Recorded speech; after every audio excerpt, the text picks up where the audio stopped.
नमस्कार दोस्तों, क्या आपको भी अमर होना है? अगर अमर होना है तो इस वीडियो को लास्ट तक देखें, आपको अमर होने का तरीका मिल जाएगा। चलिए, हम बात करने वाले हैं एक ऐसे जीव की जो मरता नहीं है। हम लोग ये जानते हैं, ये तो शाश्वत सत्य है कि जो इस धरती पर, इस विश्व में, इस दुनिया में आया है उसका मरना तय है। जो जन्म लेता है, धीरे धीरे एज बढ़ता है, एज बढ़ने के साथ साथ फिर जवान होता है, फिर बूढ़ा होता है, फिर वो मर जाता है। चाहे कोई भी चीज़ हो, इंसान हो, पशु हो, पक्षी हो, वृक्ष हो, कोई भी चीज़ हो। लेकिन एक ऐसा जीव है जो जन्म लेता है, बढ़ता है, जवान होता है, बूढ़ा होने के कगार पे आता है जब, तो वो फिर से अपने एज को रिवर्ट करके फिर से जवान हो जाता है।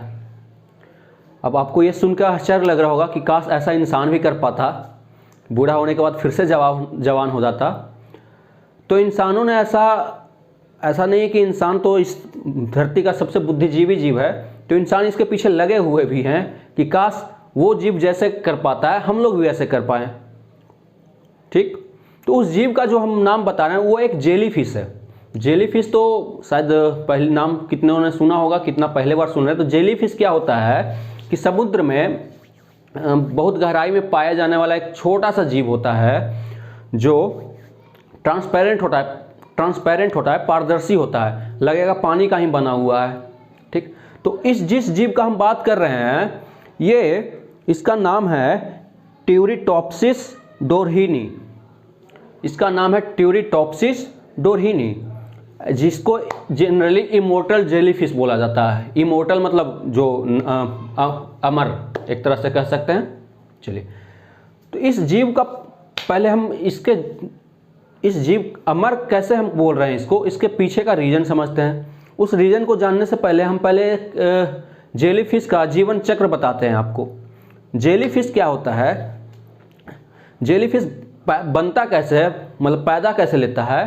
देखिए, जो मादा जेलीफिश होता है, नर जेलीफिश होता है, मादा जेलीफिश अपने अंदर से अंडे को निकालती है, और जो नर जेलीफिश होता है मेल, वो अपने अंदर से स्पर्म को निकालता है। दोनों जल में जब दोनों बाहर में ही इसका क्रिया होता है, दोनों जब मिलता है तो जो अंडा और स्पर्म मिलता है तो वो फर्टिलाइज हो जाता है। फर्टिलाइज होने के बाद वो प्यूपा बनाता है, एक छोटा सा लार्वा टाइप का, सॉरी प्यूपा नहीं, एक लार्वा टाइप का छोटा सा बनाता है। एक अंडा टाइप का ही रहता है, वो फ्रीली मूव कर सकता है, कहीं भी सम पानी में फ्रीली मूव कर सकता है। वो जैसे जैसे धीरे धीरे बड़ा होता है, वो फिर जैसे बड़ा होगा तो वो सतह खोजेगा, ठोस सतह खोजेगा। उस चक्कर में वो जाके समुद्र के तली में जाके बैठ जाता है। फिर वहाँ उसका विकास होता है। विकास होते होते वो जो विकास होता है, उसके बाद वो पोलिप का रूप बन जाता है। पोलिप धीरे धीरे और बड़ा होता है और उसमें बहुत सारे ब्रांच टाइप का बन जाता है, और उस एक पोलिप से बहुत सारे अनेक अलग अलग पार्ट निकलेगा आपका। उसको हम लोग मेडूसा बोलते हैं। मेडूसा पहले इमेच्योर रहेगा, और वो मेडूसा जब धीरे धीरे बड़ा होगा तो वो मैच्योर हो जाएगा। जब मेडूसा को कभी भी फिर मेडूसा बूढ़ा होगा, फिर मर जाएगा। ये एक जनरल जेलीफिश का बात बता रहे थे, लेकिन यही हम इमोर्टल जेलीफिश का बात बताते हैं। इमोर्टल जेलीफिश क्या होता है, वहाँ तक का क्रिया, इमेच्योर होने तक का क्रिया सेम रहा। इमेच्योर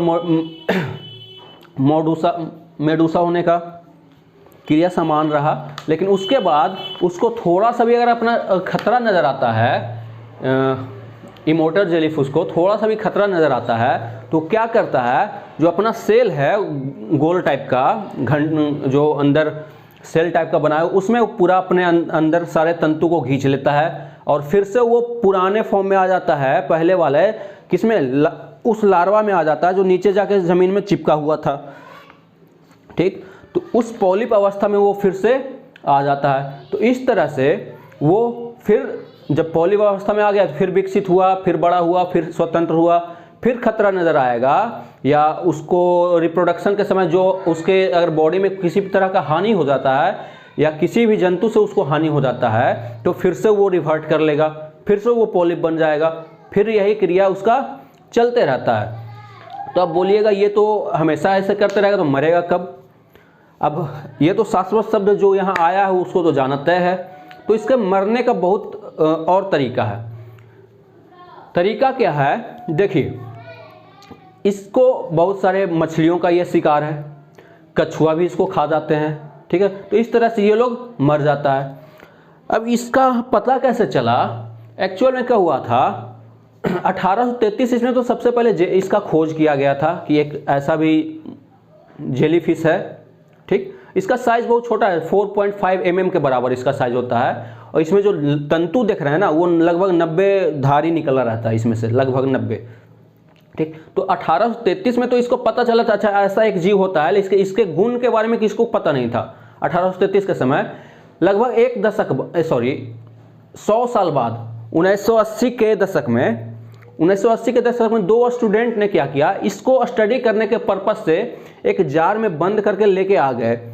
और जार में बंद करके लेके आए तो वो मेडुला फॉर्म में था, लेकिन जब ला के इसको रख दिया, कुछ देर बाद आके देखते हैं तो ये पोलिप अवस्था में अपने पहुंच गया था। मतलब एक छोटा बच्चा की तरह हो गया था ये। तो वो लोग हैरान रह गए कि हम लेके आए थे बड़ा बच्चा और यह आ गया छोटा बच्चा, ऐसे कैसे? तब जब उन्होंने फिर उसको स्टडी करना शुरू किया तो पता चला फिर से वो बड़ा हुए, फिर उसको खतरा महसूस हुआ ऊपर, तो फिर से वो रिवर्ट होकर वहीं पे आ गए, फिर से बच्चा वाला अवस्था में आ गए। तो इस तरह से, और बच्चा वाला अवस्था में आने के साथ एक बड़ा बदलाव ये हुआ कि उसका जो सेल रहता है, कोशिका जो था, वो कोशिका पुराना वाला नहीं था, पूरा का पूरा डिफरेंट कोशिका ही था। जैसे मान लीजिए कोई आदमी बड़ा हो जाए, फिर जब छोटा हो जाए वो, तो उसका जो पूरा कोशिका है, जो शरीर जिससे बना हुआ है, वो पूरा का पूरा चेंज हो गया था, नया कोशिका था। तो वो लोग सरप्राइज रह गए। अब यहाँ से वैज्ञानिकों को क्या लगा कि जब ये ऐसा कर सकता है तो हम लोग इस पर शोध करके भी कुछ ऐसा हम लोग इंसान जगत में क्यों नहीं कर सकते हैं। अब ये इतना आसान तो है नहीं कि उसको स्टडी कर ले और तुरंत करना इंसान पे इम्प्लीमेंट कर ले। तो वैज्ञानिक अभी भी उस पर फर्दर स्टडी कर रहे हैं कि ये कैसे इस प्रोसेस को कर पाता है ताकि उसको इंसानों में इम्प्लीमेंट कर सके। एक्चुअल में इंसान में कभी वो चीज़ तो हो नहीं पाएगा, लेकिन इससे एक फ़ायदा हमारा क्या है, जो कभी हमारा कोई भी अंग क्षतिग्रस्त हो जाता है, कोई भी कोशिका खराब हो जाती है, कोई किसी भी बीमारी के कारण, एक्सीडेंट के कारण, तो अगर वो प्रोसेस को इंसान समझ जाए कि वो उस तरह से कैसे अपना नया कोशिका बना लेता है, तो वो इंसानों के लिए काफ़ी फ़ायदेमंद होगी। ठीक है, हम अमर तो नहीं हो सकते, लेकिन जो कोशिका हमारा जो भी पार्ट है डैमेज हो जाएगा, उसको हम लोग सही कर सकते हैं। तो इसी पे अब वैज्ञानिक शोध कर रहा है। अभी शोध में लगेगा कितना साल लगेगा पता नहीं, पता चलेगा भी नहीं, ये भी नहीं कह सकते, लेकिन इंसान है, कुछ भी कर सकता है। ठीक, तो ये है इस जेलीफिश का कहानी। तो एक तरह से इसको अगर कोई नहीं खाएगा या किसी के शिकार नहीं होगा ये, तो ये तो मरेगा ही नहीं, बूढ़ा होगा, बच्चा फिर से बन जाएगा, फिर बूढ़ा होगा, फिर बच्चा बन जाएगा। तो इस तरह से हम कह सकते हैं ऑफिशियली इसको, औपचारिक रूप से इसको अमर घोषित कर दिया गया है। ये अमर जेलीफिश, इसको ऐसे हिंदी में बोल सकते हैं, इंग्लिश में इमोर्टल जेलीफिश बोलते हैं, लेकिन इसका नाम क्या है? इसका नाम है ट्यूरिटॉप्सिस डोहरीनी। ओके, तो चलिए, ऐसा रोचक जानकारी अगर आपको और चाहिए तो हमारे चैनल को सब्सक्राइब कर दीजिए, और हम ऐसा और आपको जानकारी देते रहेंगे जो आपके नॉलेज को इम्प्रूव तो करेगा ही करेगा, और आपको रियल लाइफ से भी उसको रिलेट करके देखिएगा तो ज़्यादा मज़ा आएगा। अब जस्ट इमेजिन कीजिए कि आप अमर हो जाएंगे, कैसा लगेगा? आप बूढ़ा हुए फिर से बच्चा हो गए, मालूम चला आपका बेटा आपसे बड़ा हो गया। ठीक है, चलिए, तो इसी के साथ हम इस वीडियो को यहीं पे ख़त्म करते हैं। ऐसा और जानकारी आपके लाएंगे और आपके साथ शेयर करेंगे। तो इस वीडियो को देखने के लिए आपका धन्यवाद।